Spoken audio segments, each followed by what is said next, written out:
Messieurs, dames, le bonjour, j'espère que vous avez la pêche et que la vie vous traite bien et que le sourire embellit vos magnifiques visages. Je suis d'humeur poétique aujourd'hui. Avant d'aller faire un petit tour du côté du Wakanda, je voulais te parler du premier long métrage de Ryan Coogler. Un mec dont tout le monde parle en ce moment, parce qu'il y a un certain film qui est sorti.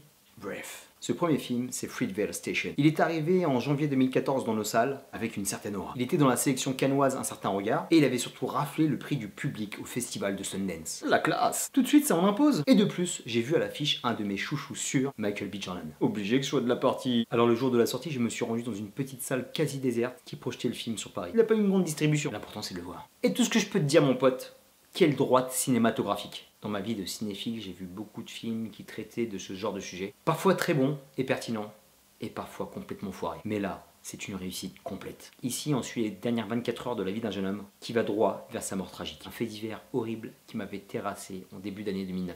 Car quelques mois avant la disparition d'Oscar Grant, j'étais en vacances à San Francisco et j'empruntais cette même ligne pour visiter les environs de la baie. Je suis sorti de la salle complètement bouleversé humainement et bouleversé au niveau du cinéma. On a la chance d'avoir des films qui dépassent leur fonction première, mais là on dépasse les frontières. Tout d'abord, j'ai été scotché par la maturité avec laquelle Ryan a traité son sujet, alors qu'il n'avait que 26 ans. Pour un premier film, c'est fantastique. Avant d'aller mater ce film, je craignais les clichés inhérents et redondants par rapport à ce genre de récit. On voit un jeune black, ex-dealer, en pleine rédemption. De plus, Ryan Coogler est aussi originaire du même quartier que ce jeune homme. Et j'avais peur de sa part du manque de recul. Mais il trouve d'entrée de jeu la juste mesure et le recul nécessaire pour que ce soit traité à bon escient. La réalisation est magistrale, la photo est simple et soignée. C'est filmé caméra à l'épaule pour mettre l'accent sur l'authenticité du propos. Il nous fait des cadres très près du visage pour qu'on soit pris de suite d'empathie pour Oscar et son entourage. On part sur des scènes banales de la vie quotidienne, où Oscar se débat pour remonter la pente entre sa famille et sa recherche de stabilité.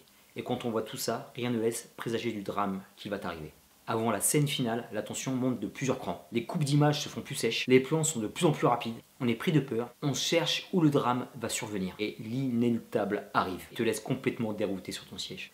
Franchement, je vais pas te mentir, je suis en train de tourner cette vidéo avec pas mal d'émotions qui sont en train de remonter. Et même quand j'ai préparé cette vidéo, je l'ai fait la gorge serrée et les larmes aux yeux, en repensant à tous les sentiments que ce film m'a donné et à cette histoire qui est d'une tristesse infinie. Là où ce film est surpuissant, c'est qu'il ne s'arrête pas à sa mort, mais prend le temps de l'avant et de l'après, avec beaucoup de sincérité et de dignité. Et ce qui est très bon, c'est que ce n'est pas un film fuck the police à cab.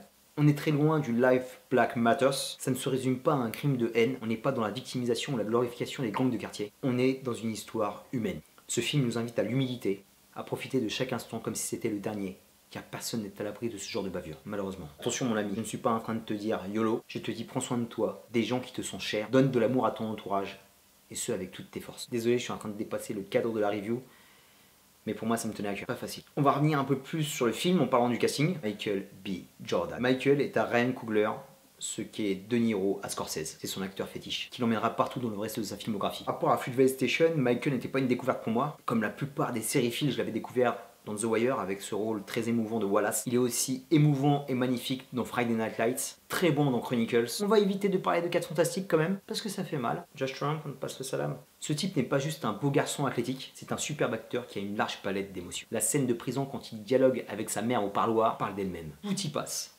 Colère, amour, candeur, perdition, il m'a bouleversé. Il porte ce film sur ses épaules et il prouve par cette performance adéquate qu'il a assez de bouteilles pour incarner ce genre de personnage. On arrive facilement à s'identifier à lui, on a de suite envie de le soutenir. Bravo Michael. Idem pour le reste du casting, avec l'incontournable Octavia Spencer qui éclabousse de sa classe toutes ses scènes, Mélanie Diaz qui est toujours aussi excellente, que ce soit sur petit ou grand écran. La petite fille de Michael B. Jordan qui apparaît le temps d'une scène aussi qui est très mignonne.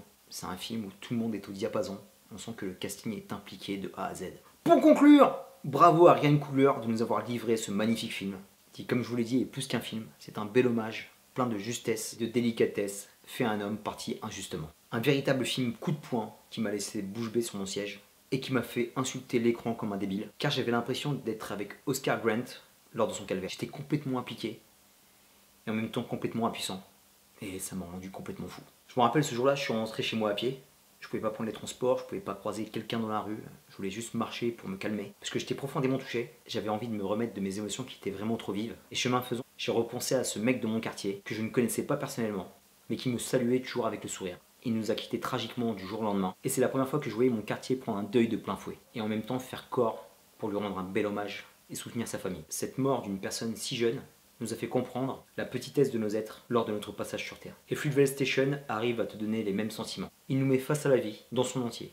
Qu'elle soit belle, qu'elle soit fragile. Il nous invite à la réflexion et non au jugement hâtif et stupide. Je ne peux que te conseiller ce film, une œuvre pleine d'émotions et inoubliable. Et le premier film révélation d'un cinéaste qui deviendra incontournable dans les années à venir. Terminus pour Fruitvale Station. Cette vidéo n'était pas évidente à faire, mais avant de partir dans le film que vous connaissez, je préférais passer par ce film-là parce que c'est un de mes films préférés de la deuxième décennie des années 2000. Je voulais pas faire une vidéo trop longue et faire le lien entre les deux parce qu'il n'y a absolument rien à voir entre un film de super-héros et ce film fait divers. Je voulais vraiment le mettre à part et en parler parce que je pense pas qu'il y a tant de gens qui l'ont vu et remettre une couche dessus et du devoir de rebeu des bois. Je te dis à très bientôt pour de prochaines vidéos. Désormais je peux aller au Wakanda avec un visa tamponné. I'm ready.